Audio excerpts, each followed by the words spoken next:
Hi, my name is Jacqueline Fisher, and I decided to do my presentation on a TED Talk from 2012 by Margaret Heffernan. It's called Dare to Disagree, and it was a talk that made you think critically about the way you work with people in daily life or in a business setting.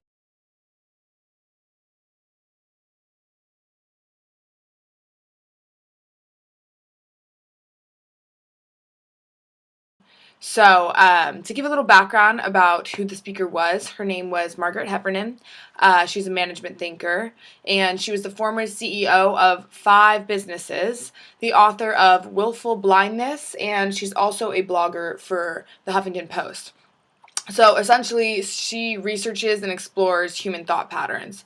And as she wrote in her book, Willful Blindness, this TED Talk, she goes into talking about conflict avoidance and selective blindness that lead managers and different organizations in the wrong direction.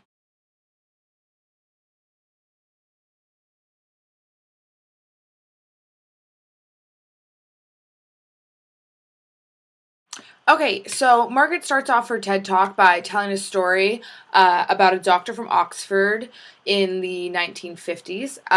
Her name was Alice Stewart, and she was a pretty unusual case at that time because it was rare for women to be doctors in the 1950s, for starters.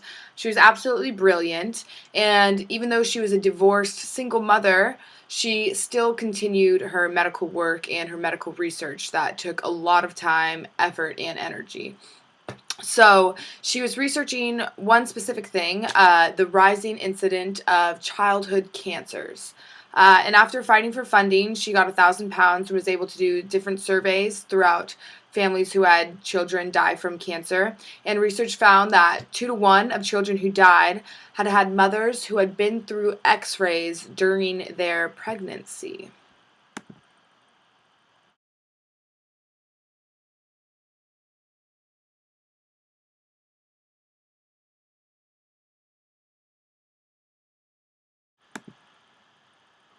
So these findings were huge, but they definitely went against conventional wisdom, and they went against the massive support for all the new technology, including X-rays at that time period.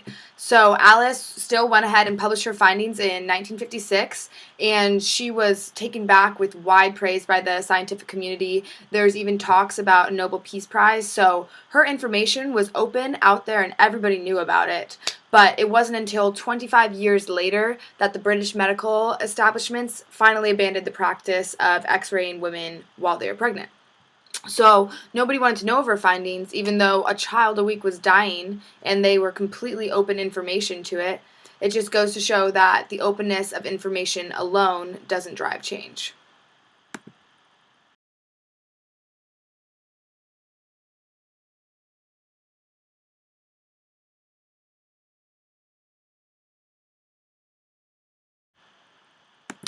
So, in that 25-year time period when she found her findings and when they finally abandoned the practice, Alice Stewart had to fight during those years to make this change. So, she ended up pairing up with a statistician named George Neal, and they're complete opposite personality wise. She was very outgoing, friendly, people person with her patients, whereas George was essentially a recluse.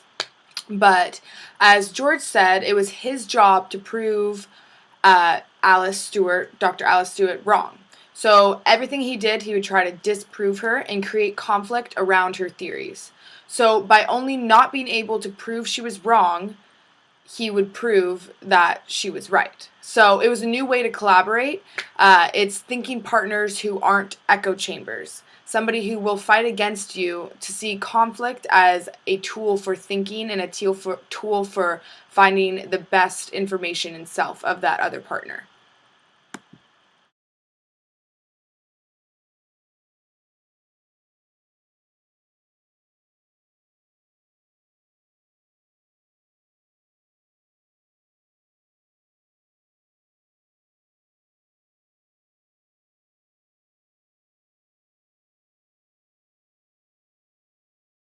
So Margaret used this relationship as an example to show you that fights make you think.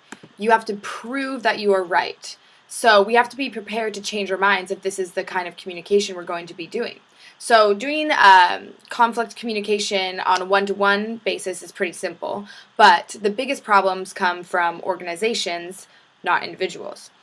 So organizations don't think because people who work inside of them are too afraid to create this conflict. They're afraid to get in a fight with another coworker. They're afraid to lose the fight or lose their jobs, or if they stand up for something that the common people think is what's right. They're afraid to stray away from the pack.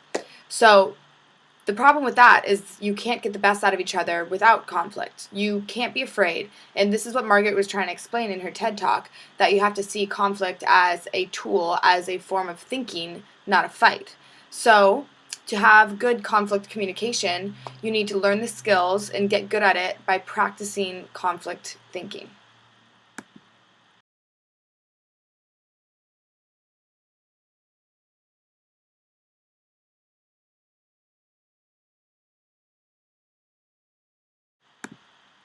So the problem is that we're afraid of conflict when we should be more afraid of the silence and bad things that could happen if we don't speak up and we don't cause this conflict.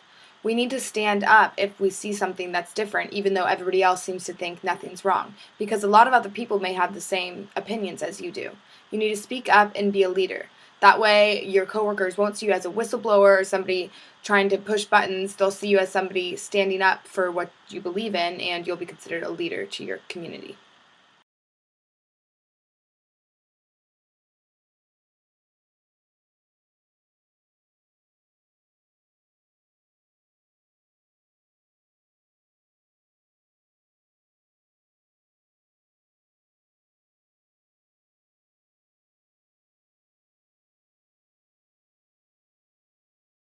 So this all explains the importance to be willing and able to stand up for authority.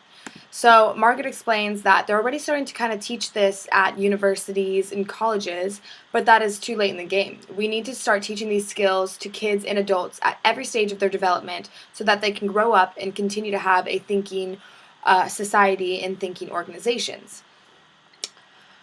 Most of the biggest catastrophes don't usually come from secret information or hidden information. It comes from information that is already freely available and provided out there, but we are willfully blinded because we are in fear of the conflict that it could provoke. So when we actually finally dare to see that information that's already out there and create the conflict, we push everyone and those around us to do our best thinking. So the truth isn't going to set us free. The information's already there. That's the first step. We develop the skills and courage to see it is the next step. It goes into saying that openness isn't the end, it's just the beginning.